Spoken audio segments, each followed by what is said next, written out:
Hello, I'm Dr. Nidhi Kamboj. I'm consultant cosmetologist in New Blossom Laser Clinic, Chandigarh. Today we are talking about laser resurfacing. Resurfacing क्या होता है, किन indications में किया जाता है.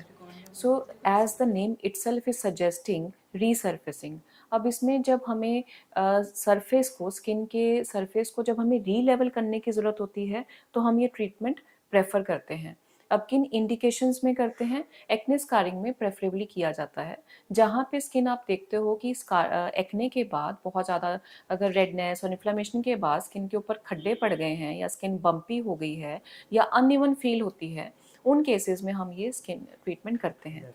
फाइन लाइंस और रिंकल्स को रिड्यूस करने में भी किया जाता है और अदरवाइज माइल्डर इंटेंसिटीज़ पे स्किन की रिजुविनेशन में भी हम ये ट्रीटमेंट करते हैं to minimise the pores and to remove all the a spots या सन स्पॉट्स या अदर कोई किसी तरीके का कोई डैमेज है which is not being reversible by other treatments. So this is a little intense treatment for those reasons.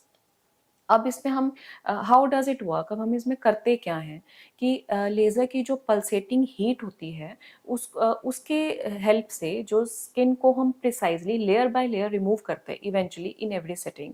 And उसके remove every time जब वो रिमूव होती है तो पहले से ज़्यादा एक स्मूदर और सॉफ्टर लुक आती है स्किन के अंदर. With the help of this lasers heat हम लोग स्किन के ऊपर एक कंट्रोल्ड इंजरी देते हैं which leads to stimulation of lot of collagen production, जो अदरवाइज बहुत मुश्किल हो जाता है स्किन के ऊपर से स्किन के नीचे लेयर्स को बूस्ट करना. This treatment helps in boosting the collagen production in a very lesser duration. अब जब हमने स्किन के ऊपर एक कंट्रोल्ड चोट दी है तो बहुत सारा ब्लड सप्लाई उस एरिया की तरफ रश करता है, जिससे कि सारा का सारा हीलिंग मैकेनिज्म उस एरिया की रिपेयरिंग में लग जाता है. तो जो एक टिश्यू बहुत ही टेढ़ा मेढ़ा कभी स्कारिंग के दौरान बन गया था तो उसको वो तोड़ के दोबारा बनाने में हेल्प करता है. This also rebuilds the collagen. इस ट्रीटमेंट को सेटअप में हमारे 1 आवर का सेशन होता है ये, जिसमें हमारे 20 मिनट्स की नंबिंग क्रीम अप्लाई करते हैं हम लोग.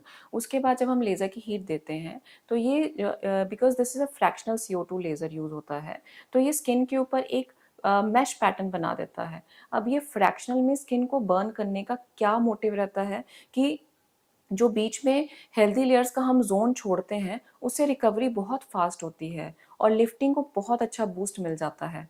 सो इसका डाउन टाइम रहता है 4 to 5 डेज़ का, जिसमें कि आप देखते हो कि स्किन थोड़ा सा ड्राई और स्लो ऑफ होती है बिकॉज आपका जो फ्रैक्शंस में हमने स्किन को बर्न किया था वो पील ऑफ होती है and it's also called micro laser peel. So this is very beneficial in acne scarring and removing the fine lines. Thank you.